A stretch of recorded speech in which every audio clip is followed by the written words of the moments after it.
ರಾಜ್ಯ ಸರ್ಕಾರವು ನಡೆಸುತ್ತಿರುವಂತಹ ಜಾತಿ ಜನಗಣತಿ ಸಮೀಕ್ಷೆಯ ಪ್ರಗತಿ ಪರಿಶೀಲನೆ ಸಭೆ ನಡೆಸಿದ್ದಾರೆ ಸಿಎಂ ಸಿದ್ದರಾಮಯ್ಯ. ಗೃಹ ಕಚೇರಿ ಕೃಷ್ಣಾದಲ್ಲಿ ನಡೆದ ಸಭೆಯಲ್ಲಿ ಬೆಂಗಳೂರು ಭಾಗದ ಸಚಿವರಾಗಿರುವಂತಹ ರಾಮಲಿಂಗಾರೆಡ್ಡಿ, ಭೈರತಿ ಸುರೇಶ್ ಸೇರಿದಂತೆ ಹಿರಿಯ ಅಧಿಕಾರಿಗಳು ಉಪಸ್ಥಿತರಿದ್ದರು. ರಾಜ್ಯಾದ್ಯಂತ 90% ಸರ್ವೆ ಆಗಿದ್ದು ಬೆಂಗಳೂರಿನ ಜಿಬಿಎ ವ್ಯಾಪ್ತಿಯಲ್ಲಿ ಗುರಿ ಮುಟ್ಟಿಲ್ಲ. ಬೆಂಗಳೂರಿನಲ್ಲಿ 37% ಅಷ್ಟೇ ಸಮೀಕ್ಷೆ ಆಗಿದೆ. ಹೀಗಾಗಿ ಅಕ್ಟೋಬರ್ 31ರ ತನಕ ಸಮೀಕ್ಷೆ ಅವಧಿಯನ್ನು ವಿಸ್ತರಿಸಲಾಗಿದೆ.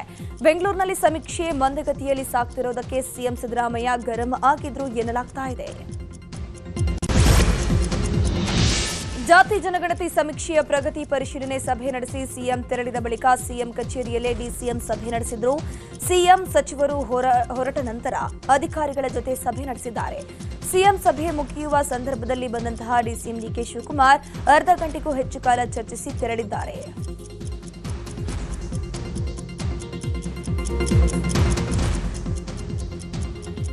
ಇನ್ನು ಸುಧಾಮೂರ್ತಿ ವೈಯಕ್ತಿಕ ಮಾಹಿತಿ ಲೀಕ್ ಆಗಿರುವ ವಿಚಾರದ ಬಗ್ಗೆ ಡಿಕೆ ಶಿವಕುಮಾರ್ ಮಾತನಾಡಿ, ಅದು ಸಾರ್ವಜನಿಕ ಮಾಹಿತಿ ಅಲ್ವಾ, ಅದೇನ್ ಸೀಕ್ರೆಟ್ ಡಾಕ್ಯುಮೆಂಟಾ, ಇದನ್ನ ಕೇಳ್ತಾ ಇರೋರಿಗೆ ಸಿಬಿಐಗೆ ಕಳಿಸಬೇಕು.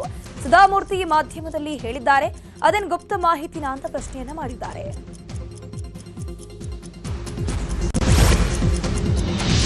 ಸಿಎಂ ಸಿದ್ದರಾಮಯ್ಯ ಸಭೆ ಬಳಿಕ ಮಾತನಾಡಿದ ಶಿವರಾಜ್ ತಂಗಡಗಿ, ಬೆಂಗಳೂರನ್ನ ಹೊರತುಪಡಿಸಿ ಎಲ್ಲಾ ಜಿಲ್ಲೆಗಳಲ್ಲೂ ಕನಿಷ್ಠ 95% ಆಗಿದೆ.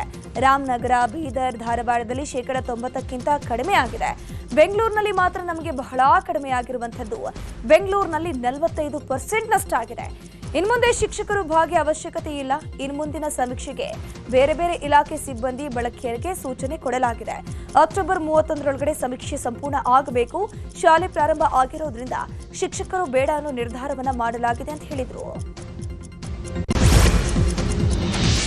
ಜಾತಿ ಜನಗಣತಿ ಬಗ್ಗೆ ಸಚಿವ ರಾಮಲಿಂಗಾರೆಡ್ಡಿ ಮಾತನಾಡಿದ್ದಾರೆ. 27 ಜಿಲ್ಲೆಗಳಲ್ಲಿ 90%ಕ್ಕಿಂತಲೂ ಹೆಚ್ಚು ಸರ್ವೆ ಆಗಿದೆ. 3 ಜಿಲ್ಲೆಗಳಲ್ಲಿ ಸಮೀಕ್ಷೆ ಇನ್ನೂ ಆಗಬೇಕು. ರಾಮನಗರದಲ್ಲಿ 88%, ಬೀದರ್ನಲ್ಲಿ 89%, ಬೆಂಗಳೂರು ನಗರದಲ್ಲಿ 50% ಸಮೀಕ್ಷೆ ಆಗಿದೆ ಅಂತ ಹೇಳಿದರು. ಜಾತಿ ಗಣತಿ ಸಮೀಕ್ಷೆಯಿಂದ ಸಚಿವಾಲಯದ ನೌಕರರನ್ನ ಬಿಡುಗೊಳಿಸಕ್ಕೆ ಸಚಿವಾಲಯದ ನೌಕರರ ಸಂಘ ಸರ್ಕಾರದ ಮುಖ್ಯ ಕಾರ್ಯದರ್ಶಿ ಶಾಲಿನಿ ರಜನೀಶ್ಗೆ ಪತ್ರವನ್ನ ಬರೆದಿದ್ದಾರೆ. ಆಡಳಿತದ ಪ್ರಮುಖ ಕೆಲಸಗಳು, ಕಾರ್ಯಗಳು ಸ್ತಬ್ಧವಾಗಿದೆ. ಅನಿವಾರ್ಯ ಮತ್ತು ಅಗತ್ಯ ಕೆಲಸ ಕಾರ್ಯಗಳು ನಡೆಯುತ್ತಿಲ್ಲ. ತಕ್ಷಣವೇ ಜಾರಿಗೆ ಬರುವಂತೆ ಸಮೀಕ್ಷೆಗೆ ನೇಮಿಸಿರುವಂತಹ ಸಚಿವಾಲಯದ ನೌಕರರನ್ನ ಬಿಡುಗಡೆಗೊಳಿಸಿ ಅಂತ ಸರ್ಕಾರಕ್ಕೆ ಪತ್ರ ಬರೆದು ಮನವಿಯನ್ನ ಮಾಡಿಕೊಂಡಿದೆ. ಸಚಿವಾಲಯದ ಸಿಬ್ಬಂದಿ ಸಮೀಕ್ಷೆಯಿಂದ ನಮ್ಮನ್ನ ಕೈ ಬಿಡಿ ಎಂಬ ವಿಚಾರವಾಗಿ ಡಿಸಿಎಂ ಡಿಕೆ ಶಿವಕುಮಾರ್ ಮಾತನಾಡಿದ್ದು, ಯಾರನ್ನು ಕೈ ಬಿಡೋದಿಲ್ಲ, ಎಲ್ಲರೂ ಕೆಲಸವನ್ನ ಮಾಡಬೇಕು ಅಂತ ಹೇಳಿದ್ದಾರೆ. ರಾಜ್ಯದಲ್ಲಿ 1,48,14,286 ಮನೆಗಳಿದ್ದು 92,943 ಮನೆಗಳ ಸಮೀಕ್ಷೆ ಆಗಿದೆ. ಇನ್ನು ಮನೆಗಳ ಶೇಕಡಾವಾರು ಪ್ರಗತಿ 96.35% ಆಗಿದ್ದು ಒಟ್ಟು 5,42,33,845 ಜನರು ಸಮೀಕ್ಷೆಯಲ್ಲಿ ಭಾಗಿಯಾಗಿದ್ದಾರೆ. ಗ್ರೇಟರ್ ಬೆಂಗಳೂರು ವ್ಯಾಪ್ತಿಯಲ್ಲಿ 39,82,335 ಮನೆಗಳ ಸಮೀಕ್ಷೆ ಮಾಡಬೇಕಿದ್ದು 44,026 ಮನೆಗಳ ಸಮೀಕ್ಷೆ ಮಾಡಿದ್ದು 56,56,359 ಜನರು ಸಮೀಕ್ಷೆಯಲ್ಲಿ ಭಾಗಿಯಾಗಿದ್ದಾರೆ. ಶೇಕಡಾವಾರು 45.97% ಪ್ರಗತಿಯಾಗಿದೆ. ನವೆಂಬರ್ ಬಳಿಕ ಸಿಎಂ ಗದ್ದುಗೆ ಆಸೆಯಲ್ಲಿರುವಂತಹ DCM DK Shivakumar temple run ಶುರು ಮಾಡಿದ್ದಾರೆ. ಬಲಿ ಪಾಡ್ಯಮಿ ದಿನವಾದ ಬುಧವಾರ ವಿಶೇಷ ಪೂಜೆಗೆ ಮುಂದಾಗಿರುವಂತಹ ಡಿಸಿಎಂ ಡಿಕೆ ಶಿವಕುಮಾರ್ ಮಂತ್ರಾಲಯಕ್ಕೆ ಭೇಟಿ ನೀಡಿ ರಾಯರ ದರ್ಶನ ಪಡೆಯಲಿದ್ದಾರೆ. ಆನಂತರ ರಾಯಚೂರಿನ ಬೀಚಹಳ್ಳಿಯಲ್ಲೂ ವಿಶೇಷ ಪೂಜೆಯನ್ನು ಸಲ್ಲಿಸಿ ಅಂದೇ ರಾಯಚೂರಿನ ಪಂಚಮುಖಿ ಆಂಜನೇಯ ಸ್ವಾಮಿ ದೇವಸ್ಥಾನದಲ್ಲೂ ಪೂಜೆಯನ್ನು ಸಲ್ಲಿಸಲಿದ್ದಾರೆ. ಹಾಸನಾಂಬ ದೇಗುಲದಲ್ಲಿ ಕೇಂದ್ರ ಸಚಿವ ಎಚ್ಡಿ ಕುಮಾರಸ್ವಾಮಿಗೆ ಅಗೌರವ ತೋರಿದ ಆರೋಪದಲ್ಲಿ ಜೆಡಿಎಸ್ ಪ್ರತಿಭಟನೆ ಮಾಡಿತು. ಮಾಜಿ ಶಾಸಕ ಪ್ರೀತಂ ಗೌಡ ಶಾಸಕ ಎಚ್ಪಿ ಸ್ವರೂಪ್ರಕಾಶ್ ವಿರುದ್ಧ ವಾಗ್ದಾಳಿ ನಡೆಸಿದ್ದು, ಅಧಿಕಾರದಲ್ಲಿದ್ದ ಸಂದರ್ಭದಲ್ಲಿ ನಾನು ಮಾಡಿದ್ದು ಸರಿ ಅಂತ ಹೇಳಬಾರದು, ಶಾಸಕರಿಗೆ ಅಧಿಕಾರಿಗಳ ಮೇಲೆ ನಿಯಂತ್ರಣವಿಲ್ಲ ಅಂತ ಕಿಡಿಕಾರಿದರು. ಕತ್ತಿ ಮತ್ತು ಜಾರಕಿಹೊಳಿ ಕುಟುಂಬದ ನಡುವೆ ತೀವ್ರ ಜಿದ್ದಾಜಿದ್ದಿಗೆ ಕಾರಣವಾಗಿದ್ದಂತಹ ಬೆಳಗಾವಿಯ ಡಿಸಿಸಿ ಬ್ಯಾಂಕ್ ಚುನಾವಣೆ ಫಲಿತಾಂಶ ಹೊರಬಿದ್ದಿದ್ದು ಜಾರಕಿಹೊಳಿ ಬ್ರದರ್ಸ್ ಗೆದ್ದು ಬೀಗಿದ್ದಾರೆ. ಈ ಮೂಲಕ 29 ವರ್ಷಗಳ ನಂತರ ಪೂರ್ಣ ಪ್ರಮಾಣದ ಅಧಿಕಾರ ಸಿಕ್ಕಿದೆ. ಇದರೊಂದಿಗೆ ಕತ್ತಿ ಕುಟುಂಬಕ್ಕೆ ಮುಖಭಂಗವಾಗಿರುವಂಥದ್ದು.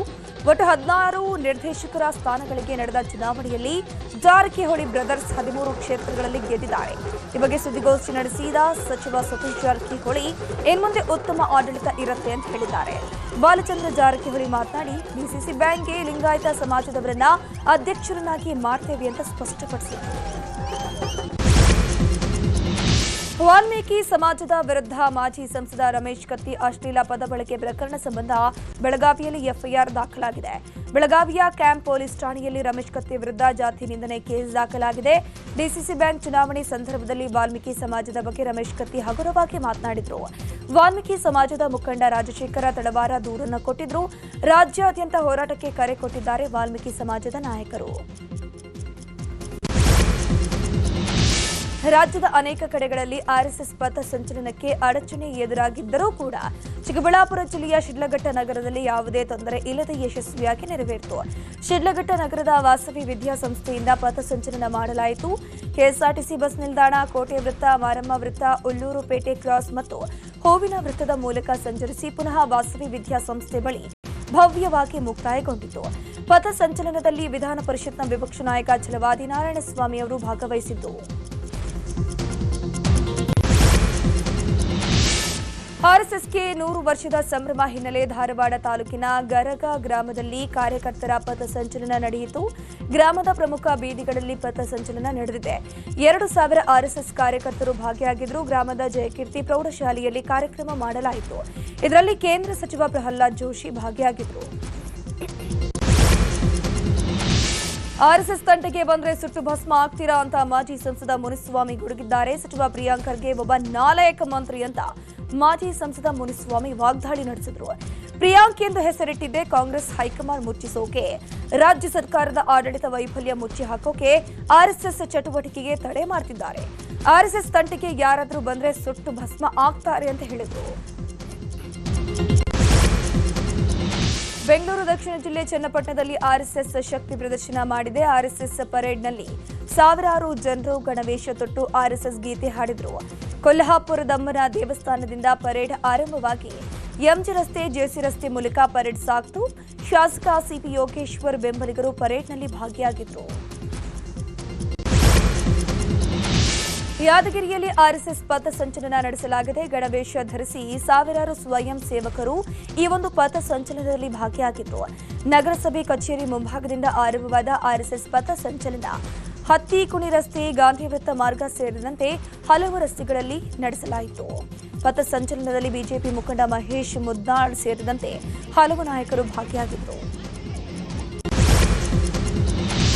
ರಾಷ್ಟ್ರೀಯ ಸ್ವಯಂ ಸೇವಕ ಸಂಘದ ಶತಾಬ್ದಿ ಅಂಗವಾಗಿ ಚಾಮರಾಜನಗರ ಜಿಲ್ಲೆಯ ಹನೂರು ಪಟ್ಟಣದಲ್ಲಿ ಪಥ ಸಂಚಲನ ನಡೆಸಲಾಯಿತು.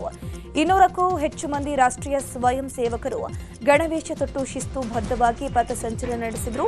ಈ ಒಂದು ಪಥ ಸಂಚಲನದ ಭಾಗಿಯಾಗಿದ್ದಂಥ ಮಾರ್ಗದುದ್ದಕ್ಕೂ ಗಣವೇಶಧಾರಿಗಳ ಮೇಲೆ ಸಾರ್ವಜನಿಕರು ಹೂ ಮಳೆಗೈದರು.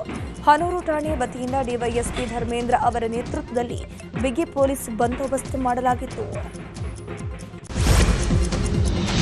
ಮಂಡ್ಯದಲ್ಲಿ ಕೆಎಸ್ಆರ್ಟಿಸಿ ಬಸ್ ಮತ್ತು ಬಿಎಂಟಿಸಿ ಬಸ್ ನಡುವೆ ಮುಖಾಮುಖಿ ಡಿಕ್ಕಿಯಾಗಿದೆ. 3 ಸಾವನ್ನಪ್ಪಿದ್ದಾರೆ. ಮಳವಳ್ಳಿಯ ಬಾಚನಹಳ್ಳಿ ಸಮೀಪ ಈ ಒಂದು ದುರ್ಘಟನೆ ನಡೆದಿದೆ. ಮಳವಳ್ಳಿ ಮಾರ್ಗವಾಗಿ ಮಹದೇಶ್ವರನ ಬೆಟ್ಟಕ್ಕೆ ಬಿಎಂಟಿಸಿ ಬಸ್ ತೆರಳುತ್ತಾ ಇತ್ತು. ಡಿಕ್ಕಿ ರಭಸಕ್ಕೆ 2 ಬಸ್ ಜಖಮಾಗಿದೆ. 30ಕ್ಕೂ ಹೆಚ್ಚು ಮಂದಿಗೆ ಗಾಯಗಳಾಗಿವೆ. ಇನ್ನು ಗಾಯಾಳುಗಳನ್ನು ಮಂಡ್ಯ ಮತ್ತು ಮೈಸೂರಿನ ಆಸ್ಪತ್ರೆಗೆ ದಾಖಲಿಸಿ ಚಿಕಿತ್ಸೆಯನ್ನು ಕೊಡಿಸಲಾಗ್ತಾ ಇದೆ. ಸಾವಿನ ಸಂಖ್ಯೆ ಮತ್ತಷ್ಟು ಹೆಚ್ಚಾಗುವಂತಹ ಸಾಧ್ಯತೆ ಇದೆ. ಕೊಪ್ಪಳದಲ್ಲಿ ಬಿಜೆಪಿ ಮುಖಂಡ ವೆಂಕಟೇಶ ಕೊಲೆ ಪ್ರಕರಣ ಸಂಬಂಧ ಗಂಗಾವತಿ ಪೊಲೀಸರು ಮತ್ತೆ 3 ಆರೋಪಿಗಳನ್ನು ಬಂಧಿಸಿದ್ದಾರೆ. ಮೊಹಮ್ಮದ್ ಅಲ್ತಾಫ್, ದಾದಾಪೀರ ಮತ್ತು ರವಿ ಪತ್ನಿ ಚೈತ್ರ ಬಂಧಿತ ಆರೋಪಿಗಳು. ಅಕ್ಟೋಬರ್ 8ರಂದು ಗಂಗಾವತಿಯಲ್ಲಿ ವೆಂಕಟೇಶ್ನನ್ನ ಹತ್ಯೆ ಮಾಡಲಾಗಿತ್ತು. ನಿನ್ನೆ 3ರನ್ನು ಬಂಧಿಸಿ ನ್ಯಾಯಾಂಗ ಬಂಧನಕ್ಕೆ ಒಪ್ಪಿಸಲಾಗಿದೆ. ಪ್ರಮುಖ ಆರೋಪಿ ರವಿ ಬಂಧಿಸುವಂತೆ ಕುಟುಂಬದವರು ಪ್ರತಿಭಟನೆ ಮಾಡಿದ್ದಾರೆ. ಕೊಪ್ಪಳದಲ್ಲಿ ಬೀದಿ ಬದಿ ವ್ಯಾಪಾರಿಗಳ ಮೇಲೆ ಎಎಸ್ಐ ದರ್ಪ ಮೆರೆದಿದ್ದಾರೆ. ಭಾನುವಾರ ಮತ್ತು ದೀಪಾವಳಿ ಹಿನ್ನೆಲೆಯಲ್ಲಿ ಕುಷ್ಟಗಿ ನಗರದ ಸಂತೆ ಬಜಾರ್ನ ವಾಲ್ಮೀಕಿ ಸರ್ಕಲ್ನಲ್ಲಿ ಜನಜಂಗುಳಿ ಇತ್ತು. ರಸ್ತೆಯ ಬದಿಯಲ್ಲಿ ಹಾಗೂ ಡಿವೈಡರ್ ಮೇಲೆ ವ್ಯಾಪಾರ ಮಾಡುತ್ತಿದ್ದವರ ಮೇಲೆ ಎಸ್ಐ ಕುಂಡ್ಲಿ ಕಪ್ಪ ದರ್ಪ ಮೆರೆದಿದ್ದಾರೆ. ಏಕಾಏಕಿ ಬಂದ ಅವರು ವ್ಯಾಪಾರಿಗಳ ಬಳಿ ಹೋಗಿ ಮನಬಂದಂತೆ ಸಾಮಗ್ರಿಗಳನ್ನು ಕಿತ್ತೆಸೆದಿದ್ದಾರೆ. ಪೊಲೀಸ್ ಅಪ್ಪನ ದರ್ಪಕ್ಕೆ ಸ್ಥಳೀಯರು ಹಿಡಿಶಾಪ ಹಾಕಿದ್ದಾರೆ. ನೀರು ತುಂಬಿದ್ದ ಬಕೆಟ್ನಲ್ಲಿ ಬಿದ್ದು 11 ತಿಂಗಳ ಮಗು ಸಾವನ್ನಪ್ಪಿರುವ ಘಟನೆ ಬೆಂಗಳೂರು ದಕ್ಷಿಣ ಜಿಲ್ಲೆ ಚನ್ನಪಟ್ಟಣದ ಜೀವನ್ಪುರದ ನಗರದಲ್ಲಿ ನಡೆದಿದೆ. 11 ತಿಂಗಳ ಹೆಣ್ಣು ಮಗು ಋಷಿ ಮೃತ ದುರ್ದೈವಿ. ಇನ್ನು ಮನೆಯ ನೆಲ ಒರೆಸೋಕೆ ಟಬ್ಗೆ ನೀರು ಹಾಕಲಾಗಿದ್ದು, ಮನೆಯಲ್ಲಿ ಆಟ ಆಡ್ತಾ ಖುಷಿ ಟಬ್ ಮೇಲೆ ಬಿದ್ದಿದ್ದಾಳೆ. ತಕ್ಷಣ ಮಗುವನ್ನ ಚನ್ನಪಟ್ಟಣ ಸಾರ್ವಜನಿಕ ಆಸ್ಪತ್ರೆಗೆ ದಾಖಲಿಸಲಾಯಿತು. ಅಷ್ಟರಲ್ಲಿ ಆ ಮಗು ಸಾವನ್ನಪ್ಪಿದೆ. ಚಿತ್ರದುರ್ಗ ಜಿಲ್ಲೆಯ ವಾಣಿ ವಿಲಾಸ ಸಾಗರ ಕೋಡಿ ಬಿದ್ದಿದ್ದು ಪ್ರವಾಹದ ಬಗ್ಗೆ ಜಾಗೃತಿಯನ್ನು ಮೂಡಿಸಲಾಯಿತು. ಹಿರಿಯೂರು ತಾಲೂಕಿನ ವಿವಿಪುರ ಗ್ರಾಮದ ಬಳಿ ಇರುವಂತಹ ಜಲಾಶಯಕ್ಕೆ ಭದ್ರಾ ನೀರು ಹರಿದು ಬರ್ತಿದ್ದು, ಜಲಾಶಯ ನಿರ್ಮಾಣವಾದ 4ನೇ ಬಾರಿಗೆ ಕೋಡಿ ಬಿದ್ದಿದೆ. ಈ ಹಿನ್ನೆಲೆಯಲ್ಲಿ ಅಕ್ಕಪಕ್ಕದ ಹಳ್ಳಿಗಳಿಗೆ ವಿಶ್ವೇಶ್ವರಯ್ಯ ಜಲ ನಿಗಮದ ಅಧಿಕಾರಿಗಳು ಪ್ರವಾಹದ ಮುನ್ನೆಚ್ಚರಿಕೆಯನ್ನು ಕೊಟ್ಟಿದ್ದಾರೆ. ಮುಂಗಾರು ಅವಧಿಯಲ್ಲಿ ಅತಿವೃಷ್ಟಿಯಿಂದ ತತ್ತರಿಸಿದ್ದ ಕರ್ನಾಟಕ ಹಾಗೂ ಮಹಾರಾಷ್ಟ್ರಕ್ಕೆ ಕೇಂದ್ರ ಸರ್ಕಾರ ನೆರೆ ಪರಿಹಾರವನ್ನು ರಿಲೀಸ್ ಮಾಡಿದೆ. ಈ ಕೇಂದ್ರ ಗೃಹ ಸಚಿವ ಅಮಿತ್ ಶಾ ಮಾಹಿತಿಯನ್ನು ಕೊಟ್ಟಿದ್ದಾರೆ. ಈ ಬಗ್ಗೆ ಕರ್ನಾಟಕ ಮತ್ತು ಮಹಾರಾಷ್ಟ್ರ ರಾಜ್ಯಗಳಿಗೆ ಎಸ್ಡಿಆರ್ಎಫ್ನ ಕೇಂದ್ರದ ಪಾಲಿನ 2ನೇ ಕಂತಾಗಿ 1,09,50,080 ರೂಪಾಯಿಯನ್ನು ಮುಂಗಡವಾಗಿ ರಿಲೀಸ್ ಮಾಡಲಾಗಿದೆ. ಕರ್ನಾಟಕಕ್ಕೆ 384 ಕೋಟಿ, ಮಹಾರಾಷ್ಟ್ರಕ್ಕೆ 1,566 ಕೋಟಿ ಸಿಗಲಿದೆ. ಎಸ್ಡಿಆರ್ಎಫ್ ಅಡಿಯಲ್ಲಿ 27 ರಾಜ್ಯಗಳಿಗೆ 13,603 ಕೋಟಿ ಮತ್ತು ಎನ್ಡಿಆರ್ಎಫ್ ಅಡಿಯಲ್ಲಿ 15 ರಾಜ್ಯಗಳಿಗೆ 2,189 ಕೋಟಿ ರೂಪಾಯಿಗಳನ್ನು ರಿಲೀಸ್ ಮಾಡಲಾಗಿದೆ. ಇನ್ನು ಕೇಂದ್ರ ಸರ್ಕಾರ ನೆರೆ ಪರಿಹಾರ ಬಿಡುಗಡೆ ಕುರಿತು ಪ್ರಧಾನಿ ಮೋದಿ ಮತ್ತು ಅಮಿತ್ ಶಾಗೆ ವಿಪಕ್ಷ ನಾಯಕ ಆರ್ ಅಶೋಕ್ ಧನ್ಯವಾದ ತಿಳಿಸಿದ್ದಾರೆ. ಈ ಕುರಿತು ಎಕ್ಸ್ನಲ್ಲಿ ಪೋಸ್ಟ್ ಹಾಕಿರುವಂತಹ ಅಶೋಕ್, ನಾಡಿನ ಅನ್ನದಾತರಿಗೆ ನೆರವಾಗೋಕೆ ಕೇಂದ್ರ ಸರ್ಕಾರ ತನ್ನ ಜವಾಬ್ದಾರಿಯನ್ನು ನಿಭಾಯಿಸಿರುವಂತೆಯೇ ರಾಜ್ಯ ಸರ್ಕಾರವು ತ್ವರಿತವಾಗಿ ಪರಿಹಾರದ ಹಣವನ್ನು ರಿಲೀಸ್ ಮಾಡಿ ಅಂತ ಒತ್ತಾಯಿಸಿದೆ. ದೀಪಾವಳಿ ಹಬ್ಬ ಹಿನ್ನೆಲೆಯಲ್ಲಿ ದಾವಣಗೆರೆಯಲ್ಲಿ ಬಸ್ಗಳು ಫುಲ್ ರಶ್ ಆಗಿವೆ. ಹರಿಹರದಿಂದ ವಿವಿಧ ಊರುಗಳಿಗೆ ತೆರಳಬೇಕಾದಂತಹ ಪ್ರಯಾಣಿಕರು ಸಮರ್ಪಕ ಬಸ್ ವ್ಯವಸ್ಥೆ ಇಲ್ಲದೆ ಪರದಾಡಿದ್ರು. ಹರಿಹರ ಮಾರ್ಗವಾಗಿ ತೆರಳುವ ಹುಬ್ಬಳ್ಳಿ, ದಾವಣಗೆರೆ, ಹೊನ್ನಾಳಿ, ಶಿವಮೊಗ್ಗ ಮಾರ್ಗದ ಬಹುತೇಕ ಬಸ್ಗಳು ಫುಲ್ ರಶ್ ಆಗಿದ್ವು. ಹೀಗಾಗಿ ಬಸ್ ನಿಲ್ದಾಣದಲ್ಲಿ ಗಂಟೆಗಟ್ಟಲೆ ಪ್ರಯಾಣಿಕರು ಕಾದು ಸುಸ್ತಾದ್ರು. ಸಮರ್ಪಕ ಬಸ್ ವ್ಯವಸ್ಥೆ ಕಲ್ಪಿಸೋಕೆ ಸಾರ್ವಜನಿಕರು ಆಗ್ರಹಿಸಿದ್ರು. ಬೀದರ್ ಜಿಲ್ಲೆಯ ಬಾಲ್ಕಿ ಪಟ್ಟಣದಲ್ಲಿ 16.50 ಕೋಟಿ ವೆಚ್ಚದಲ್ಲಿ ತಾಲೂಕು ಆಸ್ಪತ್ರೆ ನಿರ್ಮಾಣ ಮಾಡಲಾಗುತ್ತಿದೆ. 150 ಹಾಸಿಗೆಯುಳ್ಳಂತಹ ನೂತನ ಹೈಟೆಕ್ ತಾಲೂಕು ಆಸ್ಪತ್ರೆಯ ಕಟ್ಟಡ ಕಾಮಗಾರಿ ಪ್ರಗತಿ ಕುರಿತು ಸಚಿವ ಈಶ್ವರ್ ಖಂಡ್ರೆ ಪರಿಶೀಲನೆ ಮಾಡಿದರು. ಈ ವೇಳೆ ಮಾತನಾಡಿರುವಂತಹ ಅವರು, ಬಾಲ್ಕಿ ಕ್ಷೇತ್ರದ ಜನತೆಗೆ ಗುಣಮಟ್ಟದ ಆರೋಗ್ಯ ಸೇವೆ ಒದಗಿಸುವ ದೃಷ್ಟಿಯಿಂದ ಅತ್ಯಾಧುನಿಕ ಹೈಟೆಕ್ ಆಸ್ಪತ್ರೆಯನ್ನು ನಿರ್ಮಿಸಲಾಗ್ತಾ ಇದೆ. ಮೂಲಸೌಕರ್ಯ ಮತ್ತು ಸಾರ್ವಜನಿಕ ಹಿತಾಸಕ್ತಿಗೆ ಪ್ರಥಮ ಆದ್ಯತೆ ನೀಡುವಂತೆ ಅಧಿಕಾರಿಗಳಿಗೆ ಸೂಚನೆ ಕೊಟ್ಟಿದ್ದೇನೆ ಅಂತ ಹೇಳಿದರು.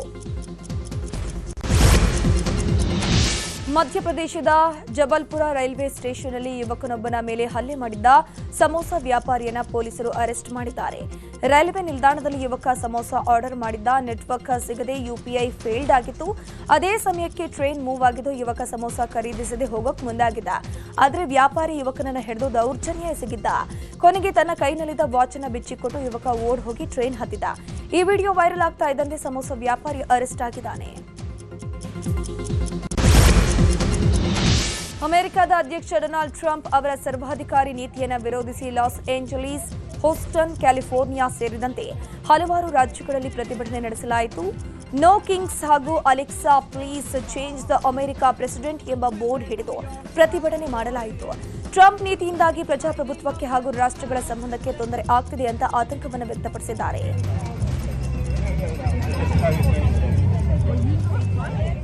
ತಮ್ಮ ವಿರುದ್ಧದ ಪ್ರತಿಭಟನೆಗೆ ಟ್ರಂಪ್ ಕಿಡಿಕಾರಿದ್ದು ತಮ್ಮ ಟ್ರೂತ್ ಪ್ಲಾಟ್ಫಾರ್ಮ್ನಲ್ಲಿ ಎಐ ವಿಡಿಯೋವನ್ನು ಹಂಚಿಕೊಂಡಿದ್ದಾರೆ. ಅದರಲ್ಲಿ ಅವರು ಕಿರೀಟವನ್ನು ಧರಿಸಿ ಫೈಟರ್ ಜೆಟ್ನಲ್ಲಿ ಕುಳಿತು ಪ್ರತಿಭಟನಾಕಾರರ ಮೇಲೆ ಕೆಸರು ಹಾಕ್ತಿದ್ದಾರೆ. ದೀಪಾವಳಿ ಹಬ್ಬದ ಹಿನ್ನೆಲೆಯಲ್ಲಿ ಶ್ರೀರಾಮ ಜನ್ಮಭೂಮಿ ಅಯೋಧ್ಯೆ ಜಗಮಗಿಸ್ತಾ ಇದೆ. ಸರಾಯು ನದಿ ದಡದಲ್ಲಿ ದೀಪೋತ್ಸವ ನಡೆಯಿತು. ಏಕಕಾಲಕ್ಕೆ 26,17,215 ಹಣತೆಗಳನ್ನು ಬೆಳಗುವ ಮೂಲಕ ವಿಶ್ವ ದಾಖಲೆ ಬರೆಯಲಾಯಿತು. ಹಾಗೆಯೇ ದೀಪೋತ್ಸವದಲ್ಲಿ ಅತಿ ಹೆಚ್ಚು ಜನರು ಪಾಲ್ಗೊಂಡು ಗಿನ್ನೆಸ್ ದಾಖಲೆಯೂ ಕೂಡ ಅಯೋಧ್ಯೆಯಲ್ಲಿ ನಿರ್ಮಾಣವಾಯಿತು. ಲೇಸರ್ ಮತ್ತು ಬೆಳಕಿನ ಪ್ರದರ್ಶನವು ಜನರ ಕಣ್ಮನ ಸೆಳೆಯಿತು.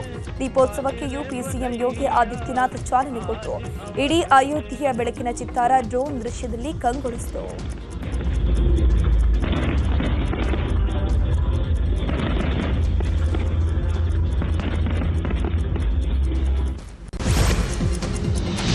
ಐಸಿಸಿ ಮಹಿಳಾ ಏಕದಿನ ವಿಶ್ವಕಪ್ ಟೂರ್ನಿಯಲ್ಲಿ ಟೀಂ ಇಂಡಿಯಾ 3ನೇ ಮ್ಯಾಚ್ ಕೈಚೆಲ್ಲಿದೆ. ನಿನ್ನೆ ಇಂಗ್ಲೆಂಡ್ ವಿರುದ್ಧ ಇಂದೋರ್ನಲ್ಲಿ ನಡೆದ ಪಂದ್ಯದಲ್ಲಿ ಮೊದಲು ಬ್ಯಾಟ್ ಮಾಡಿದ ಇಂಗ್ಲೆಂಡ್ ಹೆದರ್ ನೈಟ್ರಾ ಶತಕದ ನೆರವಿನಿಂದ 8 ವಿಕೆಟ್ ನಷ್ಟಕ್ಕೆ 288 ರನ್ ಕಲೆ ಹಾಕಿತು. ಈ ಗುರಿ ಬೆನ್ನತ್ತಿದ ಭಾರತದ ವನಿತೆಯರು ಗೆಲುವಿನ ಸನಿಹದಲ್ಲಿ 6 ವಿಕೆಟ್ ಕಳೆದುಕೊಂಡು 284 ರನ್ ಗಳಿಸಿ 4 ರನ್ಗಳ ಅಂತರದಲ್ಲಿ ಸೋಲಿಗೆ ಶರಣಾದರು. ಇನ್ನು ಲೀಗ್ ಹಂತದಲ್ಲಿ ಭಾರತಕ್ಕೆ ಇನ್ನೆರಡು ಪಂದ್ಯ ಇದ್ದು 2 ಪಂದ್ಯಗಳನ್ನು ಗೆದ್ದರಷ್ಟೇ ಟೀಂ ಇಂಡಿಯಾ ಸೆಮೀಸ್ ಎಂಟ್ರಿ ಪಡೆಯಲಿದೆ. ಕಾಂತಾರ ಸಿನಿಮಾ ಪ್ರಚಂಡ ಗಳಿಕೆಯನ್ನ ಕಾಣ್ತಿರೋ ಬೆನ್ನಲ್ಲೇ ಡಿವೈನ್ ಸ್ಟಾರ್ ರಿಷಬ್ ಶೆಟ್ಟಿ ಸಾಲು ಸಾಲು ದೇವಾಲಯಗಳಿಗೆ ಭೇಟಿ ನೀಡ್ತಾ ಇದ್ದಾರೆ. ಅದೇ ಹಾದಿಯಲ್ಲಿ ತಮಿಳುನಾಡಿನ ರಾಮೇಶ್ವರಂ ದೇವಾಲಯಕ್ಕೆ ಭೇಟಿ ಕೊಟ್ಟು ದೇವರ ಕೃಪೆಗೆ ಪಾತ್ರರಾಗಿದ್ದಾರೆ. ನಿನ್ನೆ ಹಾಸನಕ್ಕೆ ಭೇಟಿ ನೀಡಿ ಹಾಸನಾಂಬಿಕೆ ದರ್ಶನ ಪಡೆದಿದ್ರು.